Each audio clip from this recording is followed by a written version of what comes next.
अब हमें phone line पर ज्वाइन किया है खुर्शीद शाह साहब ने। खुर्शीद शाह साहब अस्सलाम वालेकुम, बहुत मुबारक हो, आपने अपनी सीट भी जीती और अच्छी कारकर्दगी रही पाकिस्तान पीपल्स पार्टी की। आप लोग मुतमईन हैं? जी बिल्कुल मुतमईन है। हमारे 3-4 ऐसे वोट हैं जो नहीं आए हैं सीटें, मगर फिर भी ठीक है। आप खुश हैं? अच्छा, मुझे ये बताइए कि अब बिलावल भुट्टो जरदारी साहब और जरदारी साहब दोनों लाहौर चले गए हैं। अब बात होगी हुकूमत फॉर्मेशन की। जब मैंने आपके साथ इंटरव्यू किया था तो आपने ये कहा था कि अगर हम कोalition में गए तो हमें शहबाज शरीफ साहब जो है वो बेहतर सूट करेंगे बतौर वजीर आजम। तो अब आपकी क्या थिंकिंग है? अभी मैंने तो वो अपनी राय बताई थी। ये तो फैसला मुस्लिम लीग नून को करना है, तो फैसला पीपल्स पार्टी को करना है कि प्राइम मिनिस्टर कौन बने। ये हमारा दिन चलता है इसमें पार्टियां खुद पार्टी लीडरशिप बैठ के खुद फैसले करती है। जहाँ तक वज़ीर आज़म बनने की बात है, ये बात मुनरा असल में जो पीटीआई है वो फैसला क्या करती है, उनके मेंबर क्या फैसला करते हैं, तो किस तरफ उनका वोट बैठेगा, तो वो उसके बाद सारी चीजें खुद के सामने आ जाएगा। तो आप तो जीरक सियासतदान हैं, 93 सीटें फिलहाल कम से कम उनके पास उनके पलड़े में आई हैं। तो आपको क्या लगता है कि पीटीआई जो है इस पोजीशन में आ गई है कि वो हुकूमत बना सकती है? नहीं, मुझे तो पता है 76 टोटल आजाद उम्मीदवार है। अच्छा, नहीं बिल्कुल टोटल है, मगर इसके अंदर से काफी बेशतर 80% पीटीआई के पास है। तो आपको लगता है, और क्या ये एक ऑप्शन है? मेरे हिसाब से पीटीआई के 60-61 के करीब है। अच्छा, ये आपकी असेसमेंट है, मगर फिर भी 61 भी होना काफी बड़ा नंबर है। क्या ये भी पॉसिबिलिटी है कि पाकिस्तान पीपल्स पार्टी अब पाकिस्तान तहरीक इंसाफ से बात करेगी मखलूत हुकूमत के लिए? ये बड़ा मुश्किल है इस वक्त कहना, क्योंकि मखलूत हुकूमत के लिए उनके पास पहले तो नाम चाहिए और 72 आवर्स के अंदर उनको डिसीजन लेना है तो वो किस जगह पर जाएंगे, ये कानूनी रिक्वायरमेंट है। तो इस वजह से देखना यह है कि वो क्या फैसला करते हैं, किस पार्टी में जाते हैं, उस पार्टी की पोजीशन क्या है। और दूसरी चीजें ये देखेंगे कि नवाज शरीफ हमारे साथ अलायंस करता है या हम नवाज शरीफ के साथ अलायंस करते हैं। हमने एक मैनिफेस्टो दिया हुआ है, उस मैनिफेस्टो को नवाज शरीफ कितना ऑन करेगा या हम नवाज शरीफ के मैनिफेस्टो को कितना ऑन करेंगे।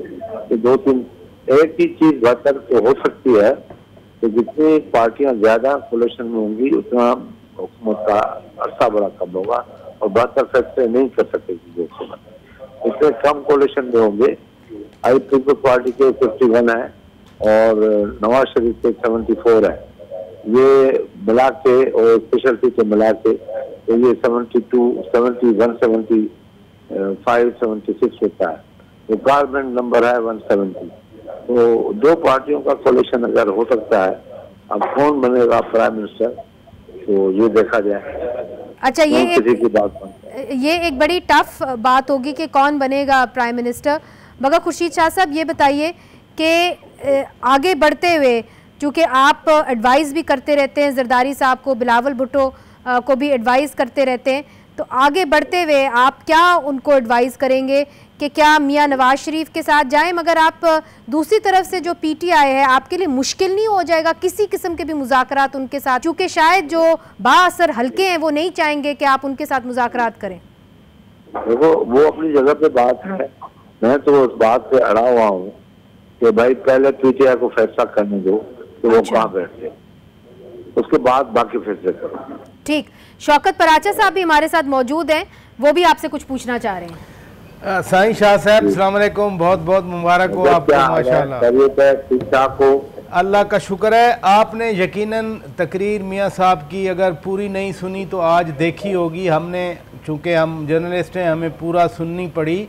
आप ये फरमाइए कि ये उन्होंने तकरीर जो की बतौर वज़ीर आज़म तकरीर की, वो बतौर एक बड़े सियासतदान के तकरीर कर रहे थे, उनका लबो लहजा या जिस तरह उन्होंने कहा कि आइए सब हम बैठ के बात करें, मुज़ाकरात करें, आज़ाद को भी बात की, वो किस पोजीशन में आपको लगे आज? देखें, मुझे तो आज दुख हुआ है अच्छा, नवाज शरीफ की एक्यू पे, तो उसके पास अभी मैंडेट है नहीं।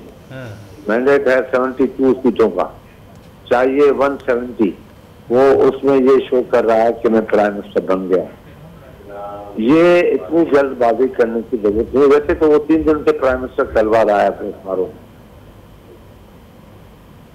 तो ये मुझे अच्छा नहीं लगा, सच्ची बात है। ये रिजल्ट आ जाता, उसके बाद आपस में पार्टियां बैठती, फैसले करते। अब वो अनाउंसमेंट करके आ जाता है कि मैं वज़ीर आज़म, आप लोगों को ये चीजें दे रहे हैं, तो ये तो फैसले में रुकावट हो जाती है। जी, खुर्शीद शाह साहब, तारिक चौधरी साहब भी हमारे साथ मौजूद हैं, वो भी आपसे कुछ पूछना चाह रहे हैं। शाह साहब अस्सलाम वालेकुम, आपको मुबारक हो, आप माशाल्लाह 7वीं मरतबा कौमी असम्बली में मुंतखब हुए, बड़ी अचीव की बात है। अच्छा शाह साहब, ये बताइएगा कि बिलावल साहब एक दफ़ा नहीं बार बार इलेक्शन कैंपेन में कह चुके हैं कि अगर हमें हमारी हुकूमत बनती है तो हम किसी सियासी कैदी को जेल में नहीं रहने देंगे, बल्कि कोई सियासी कैदी नहीं रहेगा। इशारा उनका सबको पता है किसकी तरफ है। अगर कोई हुकूमत बनती है, आपकी हुकूमत बनती है या आपकी कोलिशन बनती है, तो आप डिमांड करेंगे कि chairman PTI, former chairman PTI को रिहा कर दिया जाए as a gesture of goodwill, और ताकि मुल्क में एक अफामत तफहीम की फ़ज़ा फैले। आप हामी हैं इस चीज़ के? तारिक भाई, हमारी सबसे बड़ी जो प्लान है वो ये है कि पार्टियों को सब्र और तामुल के साथ मुल्क के हालात को देख के फैसले करने चाहिए। और क्योंकि इस वक्त सबसे बड़ा मसला हमारा मैशत का है। अगर ये हुकूमत भी आ गई और मैशत ठीक नहीं हुई तो मैं समझता हूँ बहुत सबसे बड़ा नुकसान होगा। हमें बहुत बड़े बड़े फैसले करने पड़ेंगे, बड़े खुले दिल के साथ फैसले करने पड़ेंगे, और उसके बाद ही कोई फैसला बेहतर हो सकेगा। अगर आप डर के घबरा के फैसले करेंगे और तो उससे कोई फायदा नहीं होगा, नुकसान होगा।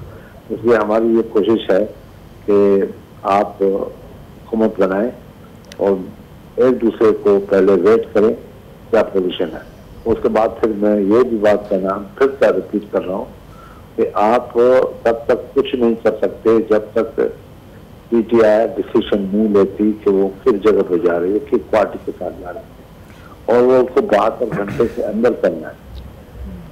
नहीं, ये आपने दुरुस्त पहले भी आपने कहा कि जी पीटीआई को पहले अपना फैसला लेना होगा, मगर खुर्शीद शाह साहब आपने तो बहुत सारे इलेक्शंस देखे हैं। इस इलेक्शन के अंदर अख्तर मेंगल साहब हमारे साथ मौजूद थे, उन्होंने कहा कि बीबी ये कुछ अजीब सा ही इलेक्शन था, और ये इलेक्शन जो है ये फैसलाबाद वाला इलेक्शन उन्होंने कहा कि है। इसके अंदर इंटरनेट जो है वो बंद रहा, अभी भी कई जगहों के ऊपर इंटरनेट जो है वो नहीं आ रहा, जिसकी नतीजे के अंदर अभी पूरा नतीजा हमारे सामने नहीं आया। तो आप इसको कैसे, इस अमल को कैसे देखते हैं? देखिए, मैं नतीजे से पहले ये बातें करता रहा हूँ कि खुदा के वास्ते जो मैंडेट आता है उस मैंडेट से मत खेलें, फिर ये हुकूमत चल नहीं सकेगी। जो भी हुकूमत आएगी मैंडेट को तस्लीम करो, फैसले अंदर अपनी मर्जी से, मैंडेट से मत खेलो। ये मेरी अपील है आपके थ्रू, जिसको जो मैंडेट मिला है उसको दें और अपना फैसला पेश करें। और ये भी मैं पहले ही कहता आया कि ये जो रिजल्ट आएगा वो स्प्लिट रिजल्ट आएगा। अच्छा, नहीं आपने कहा था, मैंने काफी मरतबा कहा था कि जी बिल्कुल, आपने बहुत नहीं ले सकती, कोई पार्टी एक्सेप्ट नहीं ले सकती, और वो ही हुआ है जी। मगर आप चूंकि मामलात को बड़े गौर से भी देखते रहे हैं, मुझे ये बताइए कि आपकी एक स्ट्रगल भी है, एक जमहूरियत के लिए एक स्ट्रगल भी है। कैसे अब सियासतदान जो हैं, जो एक सिविलियन स्पेस खो दी है सियासतदानों ने, आपकी क्या राय है? कैसे जो है ये सियासतदान वापस ले सकेंगे? और क्या आप तो इन सबको मिलते रहते हैं, मियां नवाज शरीफ साहब को तो खैर कम, मगर जरदारी साहब, बिलावल भुट्टो जरदारी साहब, ये इस मूड में भी हैं कि ये सिविलियन स्पेस वापस ले लें?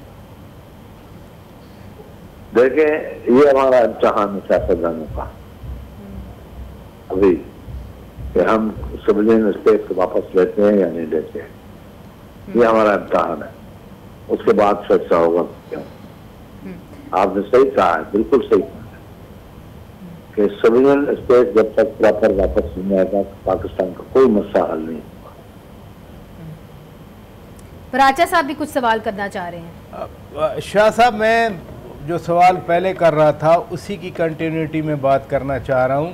क्या पीपल्स पार्टी भी प्राइम मिनिस्टर का स्टेक रखती है, प्राइम मिनिस्टर का दावा कर सकती है? अगर कल आपकी पार्टी के साथ कुछ आज़ाद आ जाएं, मुस्लिम लीग नून के बराबर नंबर आ जाएं आपके, ये भी कहीं पार्टी के ज़हन में है कि हम भी तो प्राइम मिनिस्टर बन सकते हैं? देखें, हमारे यहाँ एक वाक़या हुआ था, गरी यासीन इलाका है, उसमें 2 पार्टियां इलेक्शन लड़ रही थी। जी जी। दोनों पार्टियों के वोट 14-14 आए। एक बनिया था, रामदास नाम था या क्या नाम था, नहीं हो, उसको चेयरमैन बना दिया और उसका जहाँ वोट जा रहा था वो जीत रहे, तो वो बन गया।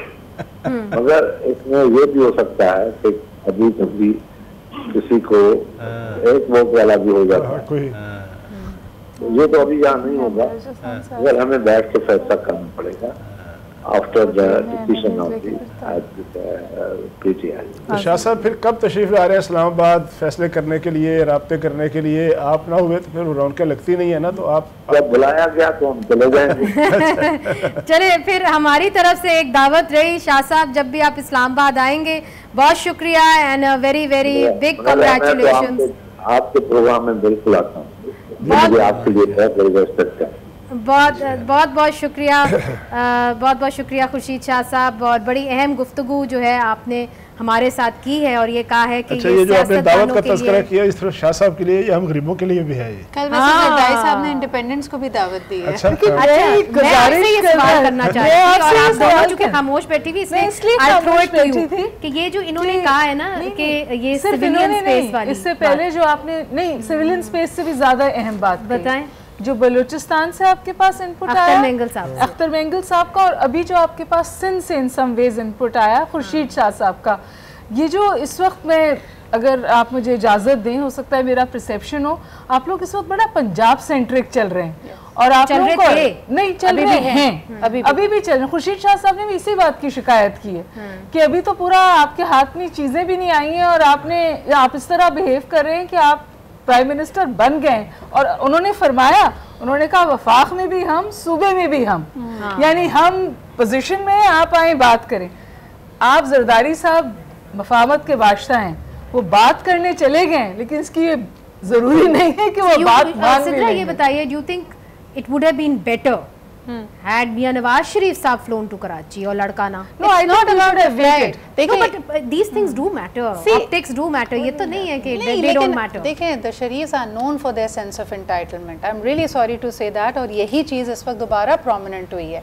आपने जब बात की, आप अपने आप को बुलंद और बांग तरीके से ये दावा कर रहे हैं कि सबसे बड़ी जमात बन के, number 1, the numbers are not in your favor, and secondly, इस पूरे प्रोसेस में जितना डिले आया, जितने लकूनाज आए, you are anyways, आपके पास बहुत ज्यादा लेजिटिमेसी का इस वक्त आपके पास एक फुकदान है।